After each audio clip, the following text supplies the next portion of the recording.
Welcome back, focused learners. Today on The Explainer, we're embarking on a truly epic journey. We're going to trace the exact path of a single bite of food as it travels through a staggering 7-meter-long biological tunnel right inside of you. I mean, this isn't just basic anatomy. This is the incredible step-by-step process your body uses to harvest the raw energy that literally keeps you alive. Let's get right into it. Okay, let's kick things off with a quick experiment you can actually try at home.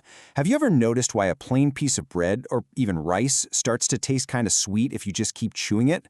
Well, it is definitely not your imagination. You're actively experiencing chemical digestion in real time. There's an enzyme in your saliva that's literally snipping apart complex starch molecules into a simple sugar called maltose, right there in your mouth. All right, here's our game plan for today's Explainer. We'll start with the ultimate goal of digestion, then trace where the journey begins. After that, we'll dive into the stomach's acid bath, check out the main event in the small intestine, and finally, look at what happens when digestion goes wrong. Part 1. The goal of digestion, fueling the body. So every single biological process in your body requires energy, right? And that energy is locked away inside complex organic molecules, like carbohydrates, lipids, and proteins. But here's the catch. These complex compounds don't dissolve in water, which means your body can't directly absorb them. So, nutrition has to happen in 3 distinct stages. First up is ingestion, which is just taking the food in. Second is digestion, the actual breakdown of those complex, insoluble molecules into simple, soluble products. And third is absorption, passing those nutrients through the intestinal wall into your blood and lymph. And fun fact, some things like water, mineral salts, and certain vitamins, they completely bypass step 2 and get absorbed without needing any digestion at all. This really illustrates how digestion tackles those complex foods using a 2-pronged attack. On one side, we have mechanical digestion. Think of this as the physical alteration of your food, like your teeth grinding an apple into mush. It changes the shape, sure, but not the actual chemistry. Then, on the other side is chemical digestion. This relies on enzymes acting like tiny microscopic scissors, chemically snapping those complex, insoluble compounds into simple molecules that your cells can actually use. All right, part 2. The journey begins from the mouth to the esophagus. Take a look at the entire playing field we've mapped out here. The human digestive system is essentially one single continuous tube running all the way from your mouth to your anus. But its structure radically changes along the way to handle all sorts of different tasks. You'll also spot crucial accessory organs along the route, like the salivary glands, the liver, and the pancreas. Now, food doesn't actually pass through these organs, but they're super important because they secrete vital enzymes and juices right into that main tube. Once you chew your food into a soft little ball called a bolus, you swallow. Now, check out this incredible safety mechanism. A movable flap called the epiglottis drops down to cover your trachea, which is your windpipe. This guarantees your food goes down the esophagus and not into your lungs, because obviously that would cause choking. Then, as the food travels, it doesn't just fall down thanks to gravity. No way. The esophagus is a muscular tube that uses these wave-like muscle contractions called peristalsis to forcefully push that bolus down into your stomach. Moving on to part 3, the stomach's acid bath. Once inside the stomach, things get intense. The muscular walls violently churn the bolus, mixing it with powerful secretions until it becomes this thick, acidic soup we call chyme. Oh, and by the way, have you ever wondered why your stomach growls when you're hungry? Well, when your stomach is completely empty, it actually just keeps contracting. And if it's empty for a long time, the rate of those contractions goes up, causing that familiar rumbling pain. It's literally just your stomach muscles working on nothing but air. So what exactly is in this gastric juice that turns your food into chyme? It is a pretty fierce chemical cocktail. First, there's hydrochloric acid. This creates a highly acidic environment specifically to activate our second component, an enzyme called pepsin.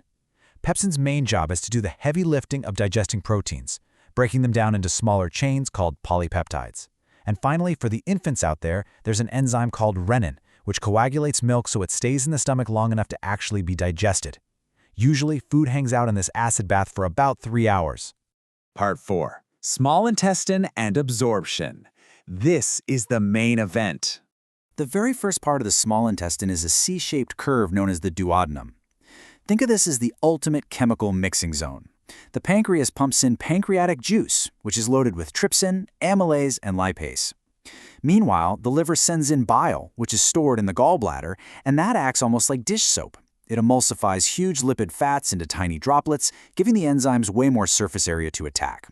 Finally, the intestinal walls themselves secrete maltase, sucrase, lactase, and peptidase to completely finish the job. So, the absolutely crucial point here is understanding exactly what turns into what. Students, you'll want to consider this your ultimate cheat sheet. Notice how starch is targeted by salivary amylase in the mouth and later becomes glucose. Proteins are attacked by pepsin in the stomach and eventually become simple amino acids. And lipids? They're taken apart by lipase from the pancreas, resulting in fatty acids and glycerol. Glucose, amino acids, fatty acids, these are the final, simple, soluble end products your body has been working so incredibly hard to create. Now that the food is broken all the way down into those simple, microscopic end products, they need to be absorbed. And the small intestine is beautifully adapted for exactly this. It's lined with these circular folds, and on those folds are millions of microscopic, finger-like projections called villi, and even smaller, microvilli. To picture it, think of the difference between a flat sheet and a fluffy bath towel. These villi massively increase the surface area so that dense networks of blood capillaries inside them can rapidly absorb all those highly valuable nutrients right into your bloodstream. Part 5. When digestion goes wrong. Diseases and disorders. Let's take a second to contrast two very common issues, gastritis and constipation.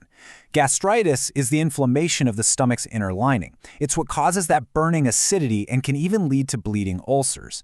But why does it happen? Often it's from skipping meals, severe mental stress, or just eating way too much spicy food and alcohol.